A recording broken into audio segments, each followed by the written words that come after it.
अद्वैत का मतलब आपको अगर चाहिए तो द्वैत, कुछ नहीं चाहिए अद्वैत, बस यही है। ऐसा नहीं कि अद्वैत में दूसरा नहीं है, दूसरा है लेकिन वो भी मेरे जैसा है। क्या सब एक जैसे हैं।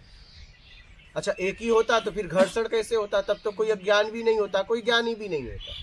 क्या तब कौन किसको मार्ग बताता? जब सब एक ही है तो सबको एक को बोध होता तो सबको हो जाता। बोलिए। बाहर से तो है ना स्वामी जी, क्योंकि बाहर से तो फिर विवेक से काम लेना पड़ता है ना हमें। हाँ, सबके भीतर को देखते हुए।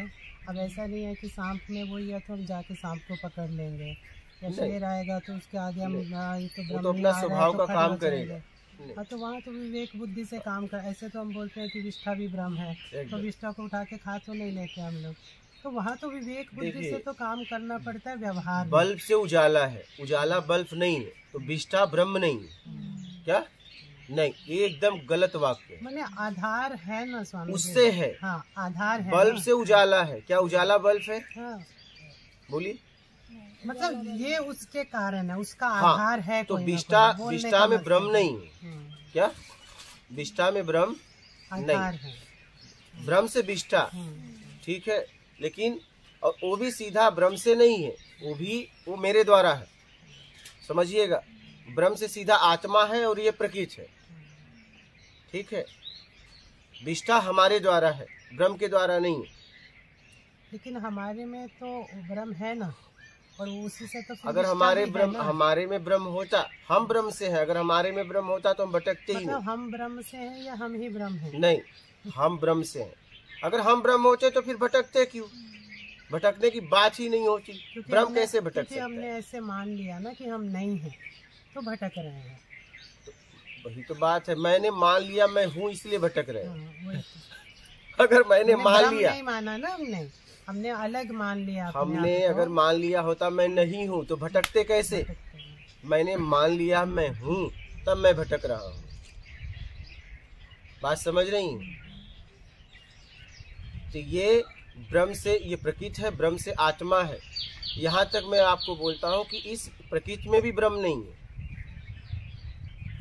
क्योंकि वो विषयों में, हाँ, उससे ये सब उससे। आपके कहने का मतलब है कि ब्रह्म इन सब के बिना है, लेकिन ये सब ब्रह्म के बिना नहीं हो सकते। एकदम कि आधार एक है सब। हाँ। तो इनडायरेक्टली देखा जाए तो वो है ही ना सब में। अब उसके बिना हो ही नहीं सकता था ना कुछ भी। नहीं है। अब पानी के बिना बर्फ कैसे हो सकती है? हाँ, लेकिन बर्फ हो गया तो अब पानी उसके पीछे है, पानी नहीं है। सीधा पानी उसे नहीं बोल सकती आप, उसे सीधा पानी अब नहीं बोल सकती। अब उसको बर्फ बोलेंगे, उसे बर्फ ही बोलेंगे। पर पानी आधार है। पानी मूल आधार पानी है। पानी बर्फ के बिना भी हो सकता है। बर्फ के बिना पानी पहले से था। वो था ही ना, मतलब था, है वो था, है और रहेगा, ठीक है। और बर्फ का नाश हो जाएगा। पानी अभी भी उसके कड़कड़ में विद्यमान है, लेकिन अब आप नहीं बोल सकती ये पानी है, कहना पड़ेगा ये बर्फ है। तो ब्रह्म से आत्मा भी है, ब्रह्म से ये प्रकृति भी है, ठीक है। आत्मा इच्छा अपेक्षा में जीव आत्मा हो गई। जैसे पानी फ्रिज में गया तो बर्फ हो गया।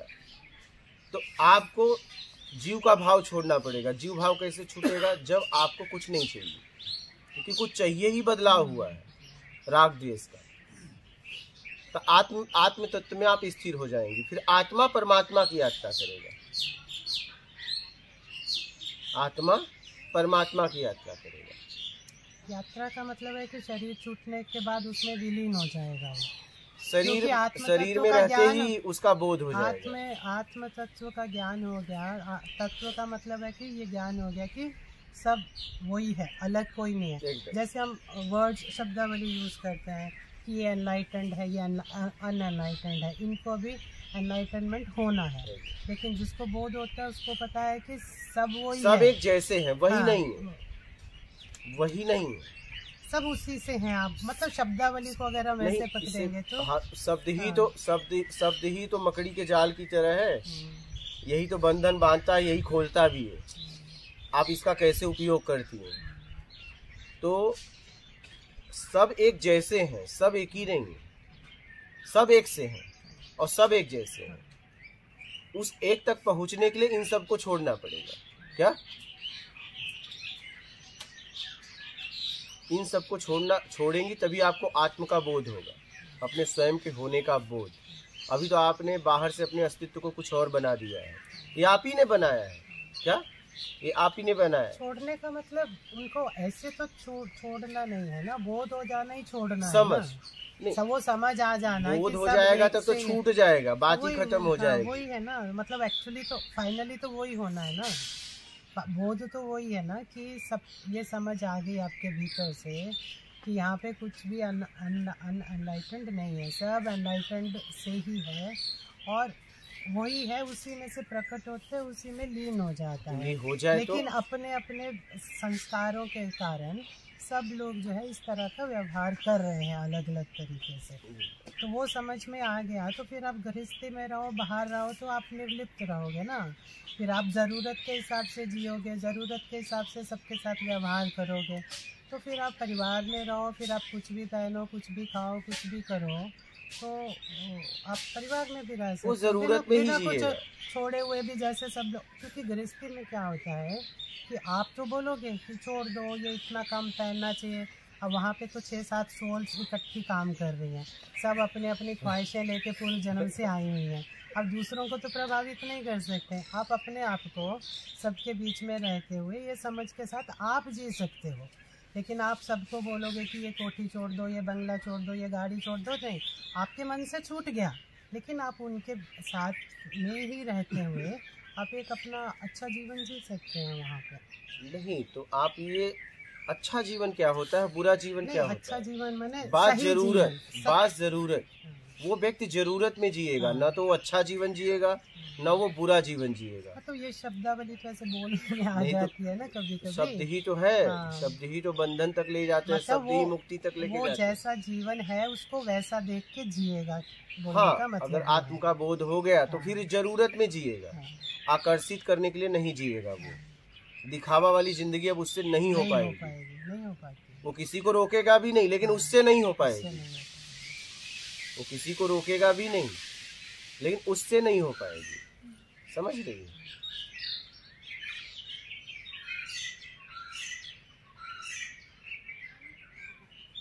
आपको बस ये देखना है कि अगर हम कुछ कर रहे हैं तो किसके लिए, जरूरत में कर रहे हैं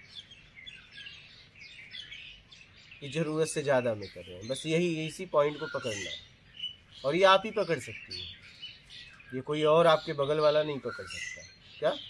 नहीं, ये आप ही को पकड़ना है कि जब आपके द्वारा कुछ कार्य हो रहा है तो क्या सच में उस कार्य की आवश्यकता थी, जरूरत थी कि लोगों को प्रभावित करने के लिए आप कार्य कर रही हैं, या तो लोगों के बदलाव के लिए कर रही हैं। ये देखना है। जैसे स्नान उन्होंने किया, नहीं करते तो मेरा क्या जाता, स्नान वो किए, नहीं करते वो सोते। लेकिन मुझे लगा कि ये व्यक्ति स्नान कर लेगा और अगर तब सोएगा तो एकदम फ्रेश रहेगा। अच्छा, वो नहीं करते तो क्या मुझे कोई नुकसान था, या वो कर लिए तो मुझे कोई रूप आप किसको पकड़ी है? आपका परिचय, लोगों का परिचय, मोह आसक्ति किससे है? रूप से है, और पहले नहीं था बाद में नहीं रहेगा। तो ये परिवर्तनशील है। परिवर्तनशील तभी है जब अपूर्ण है। अगर कुछ घूम रहा है इसका मतलब कहीं न कहीं अपूर्णता है, घूमने की जगह स्पेस है। हाँ? आप एक खेलने वाला लेती है ना, एक खाली जगह रहता है, आप चाहे लेकिन अगर वो खाली जगह न रहे तो आप घुमा पाएंगे?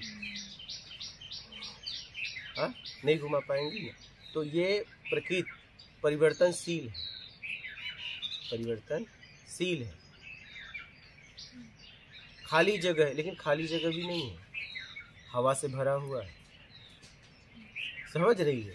तो अगर देखेंगे तो ये भी खाली नहीं है, लेकिन कहीं न कहीं खाली है, परिवर्तन हो रहा है। और हम फंसे हैं किसमें? रूप में, तत्व में नहीं, तत्व में नहीं। तो ये रूप अपूर्ण है। क्या है? अपूर्ण है। हम किस में फंसे हैं बताइए? रूप में फंसे हैं। किस में फंसे? हमारा परिचय किसी से किससे है? रूप से है। और ये रूप एक दिन बदल जाएगा।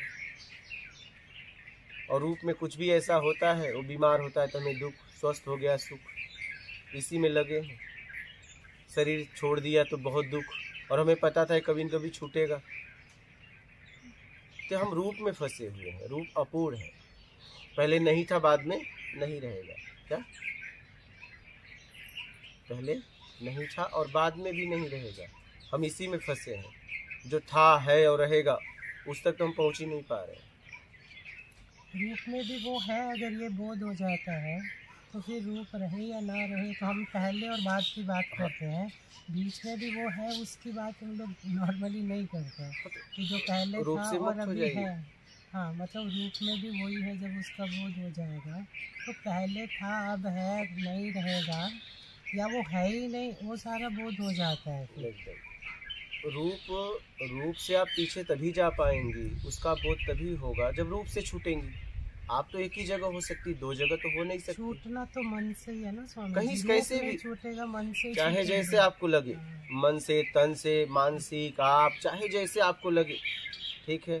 कोई यहाँ से खा रहा है, कोई फाड़ के यहाँ से खिलाया जा रहा है, आपको जैसे लगता है, लेकिन छोड़ दीजिए। छोड़ना पक्का है। क्या स्वामी जी, छोड़ते हैं या छूटता है?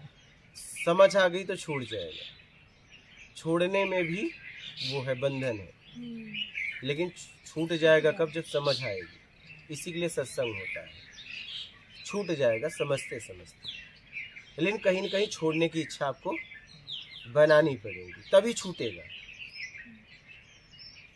तभी छूटेगा। नहीं पता चला आपने शरीर से छोड़ दिया और मानसिक नहीं छोड़ा, क्योंकि आध्यात्म मानसिक यात्रा है, शारीरिक नहीं। हाँ, तो अभी जो पहले चर्चा हो रही थी उसका मतलब यही था कि अगर हम बाहर से छोड़ भी देते हैं, ज़रूरत के हिसाब से रहते हैं, लेकिन मन में नहीं छूटा वो, मन में तो ये रह गया कि अरे पहले हम ऐसे पहनते थे, अब ऐसे पहन रहे हैं, तो वो छूटा नहीं ना, क्योंकि अंदर ही तो है सब कुछ। जो बाहर भी 1 लाख का पहन रहे हैं, वो भी मन के अंदर है, तभी बाहर पहन रहे हैं। दूसरों को कहीं खुश करने की कोशिश है, अपने आप को दूसरे से बड़ा दिखाने की कोशिश है, ऐसी ऐसी चीज़ों से जो क्षणिक सुख जिनको मान रहे हैं, वो करने के लिए ये सब कर रहे हैं। तो अगर ज़बरदस्ती छुड़ाएंगे तो नहीं होगा, नहीं, वो अंदर से आना पड़ेगा, वो समझ से होगा। लेकिन छोड़ने के लिए तैयार होंगी तभी छूटेगा, ये ध्यान रखना। छोड़ने के लिए तैयार होंगी तभी छूटेगा। आप जहाँ 20,000 की 1 लाख की साड़ी पहन के जा रही है, वहाँ 1,000 वाली एक बिंदी पहन के जाइए, आपको पता चल जाएगा कि आप साड़ी सच में अपने लिए पहनती हैं, किसी और के लिए। आजमा लें, पता चल जाएगा। अगर अपने लिए पहनती हैं तो आप 1,000 में भी डगमगाएंगी नहीं। आप तो आप हैं। कभी आजमाना आप इस बात को, कभी आजमाना। और आप भक्ति की बात करिए, मैं निकलने की बात कर रहा हूँ। और हर भक्त आखिरी में छोड़ा है अपने इष्ट को। कहा गया है, गुरु भी अगर गुरु को भी नहीं छोड़ोगे तो ज्ञान नहीं होगा, सब छोड़ना पड़ेगा, यहाँ तक इष्ट को भी, तभी बोध होगा, तभी ज्ञान होगा, नहीं तो होगा ही। ज्ञान के बाद भक्ति करें वो तो हो जाता है। कई लोगों ने किया, कई लोगों ने किया, ज्ञान के बाद भक्ति करें तो कई लोगों ने किया, तो भक्ति होगी, करेगा नहीं? हाँ, होगी। रामकृष्ण परमहंस ने किया, बहुत ऐसे, नरसिंह मेहता, बहुत ऐसे हुए, मीराबाई, बहुत ऐसे हुए। उपलब्धि एक समय ऐसा आएगा कि आप सब छोड़ेंगे तभी उपलब्धि, क्योंकि आप बाहर अगर रही तो आपको उपलब्धि ही नहीं, आत्मबोध ही नहीं होगा, आत्म का ज्ञान ही नहीं होगा।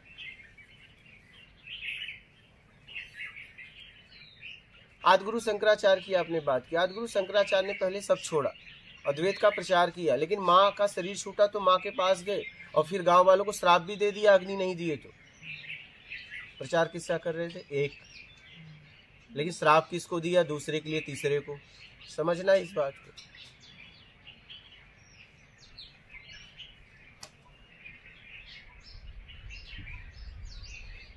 अद्वैत का मतलब ये नहीं कि एक ही है, अद्वैत का मतलब है आप राग द्वेष से मुक्त हो गए, सब एक जैसा, सब एक जैसा। अद्वैत का मतलब ऐसा नहीं कि एक ही है, जब एक ही है तो दूसरे से बात क्यों करेगा? जिस दिन आपको बोध हो जाएगा कि एक के अलावा दूसरा नहीं है, तो आप बातचीत भी नहीं कर पाएंगे कि जब एक ही है तो एक से एक में घर्षण हो ही नहीं सकता। क्या एक अगर होता, एक नहीं दो हैं, दो नहीं तीन भी हैं, क्या इतना तो पक्का है। दो भी है तो लड़ाई नहीं है, लड़ाई हमेशा तीसरे के लिए है। क्या? इसलिए आत्मा परमात्मा में कोई तकलीफ नहीं है, तकलीफ जब तीसरा आ गया है एक नहीं है, एक भी है, दो भी है और तीन तो पक्का है, और तीन के बाद तो कई है।